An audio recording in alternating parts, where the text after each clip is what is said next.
आखिरकार एक लंबे इंतजार के बाद फैसला आ ही गया। सालों पुराने इस मामले ने जहां कई जिंदगियों को झकझोरा, वहीं अब इसके फैसले पर राजनीति भी तेज होने लगी है। तरह तरह के बयान सामने आ रहे हैं। किस नेता ने क्या कहा, अब वो आपको सुनवाते हैं।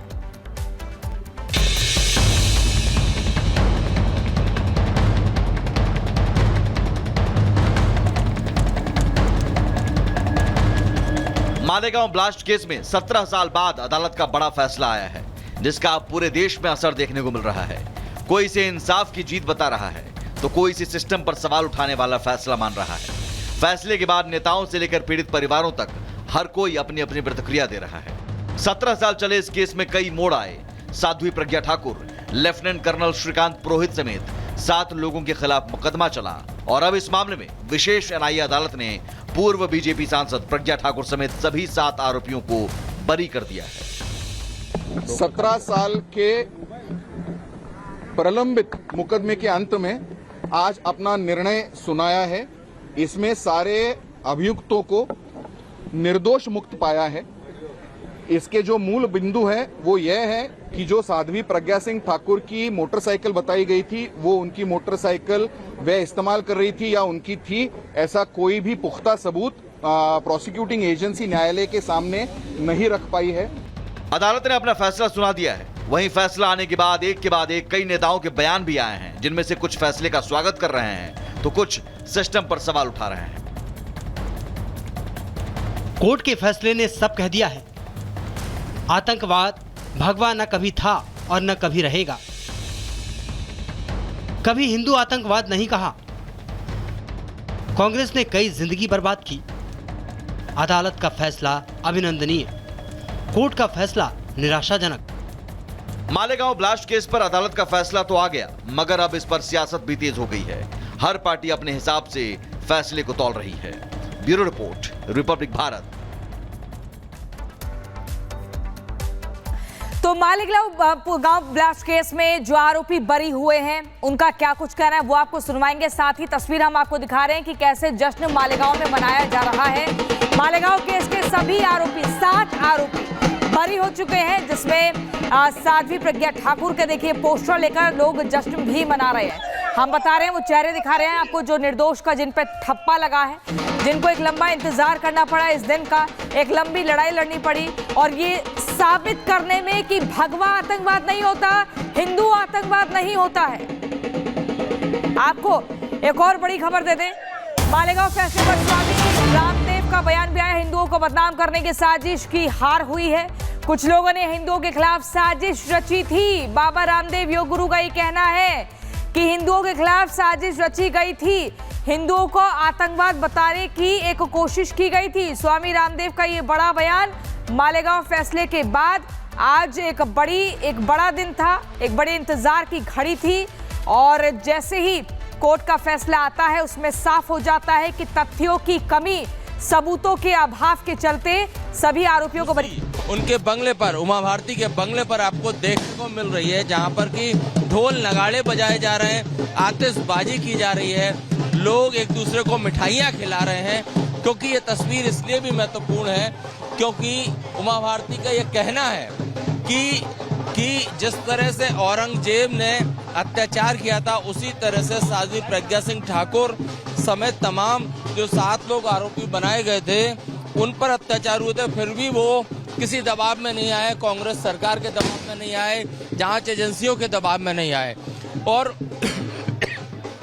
अब जो ये रिहाई हुई है, ये सनातन की बड़ी जीत है, हिंदुओं की जीत है, हिंदू समाज की जीत है, उनकी आत्मा की रिहाई है, ये उमा भारती का कहना है। और यहाँ पर आप की तस्वीरें देख रहे हैं, ढोल नगाड़े की थाप पर जो तमाम समर्थक हैं, कार्यकर्ता हैं, वो नाच रहे हैं, खुशियां मना रहे हैं, क्योंकि उनका कहना है कि सत्यमेव जयते, सत्य की जीत हुई, सनातन की जीत हुई।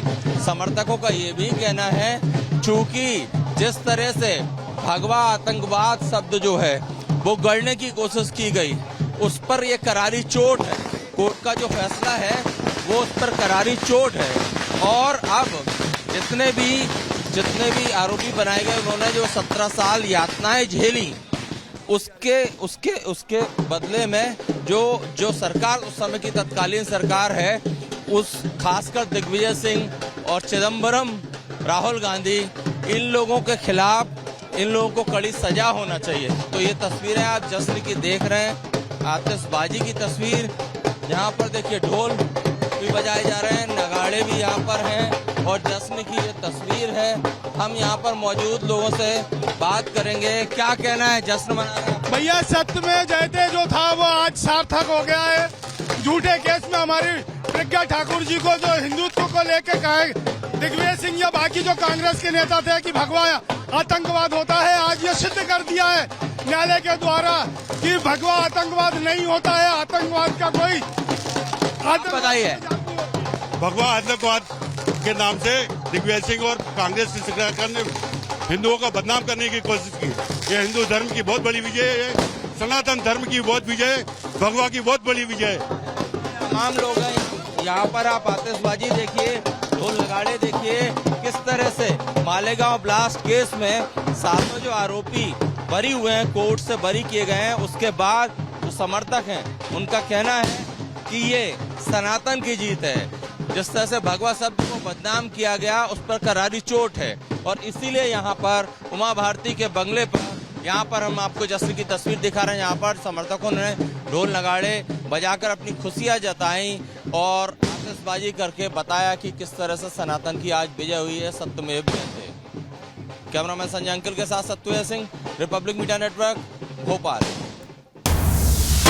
मालेगांव फैसले पर स्वामी रामदेव का बयान, बड़ी खबर आपको बता रहे हैं। बड़ा बयान स्वामी रामदेव का कि आज एक बड़ी जीत हुई है और ये आपको बता दूं, ये कहा गया है कि जिन्होंने कोशिश की थी भगवा आतंकवाद का एक नैरेटिव फैलाने की, उनकी हार हुई है। ये बड़ी जानकारी मैं आपको दे रही हूँ। स्वामी रामदेव ने अपनी खुशी व्यक्त की कि हिंदुओं को बदनाम करने की साजिश की हार हुई। हिंदू आतंकवाद, भगवा आतंकवाद कह करके एक आतंक सा मचा रखा था। कुछ लोगों के मंसूबे थे हिंदुत्व को और सनातन को, भगवा को बदनाम करने के। वो मंसूबे उनके अब फेल हो गए।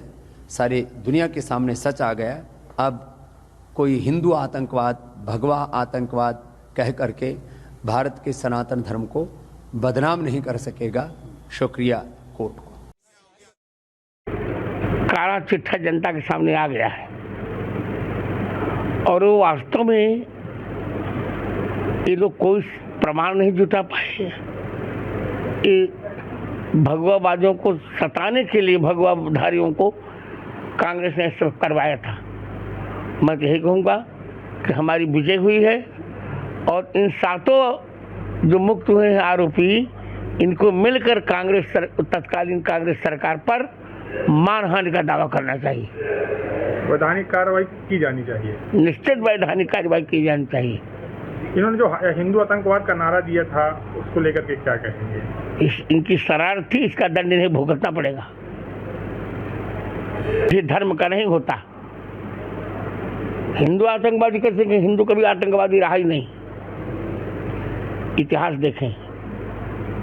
हिंदू ब्रह्मा से लेकर चींटी पर्यंत तक भगवान के दर्शन करता है। हिंदू कैसे आतंकवादी हो सकता है? लेकिन कांग्रेस ने आतंकवाद को भी एक रंग देने का काम किया था।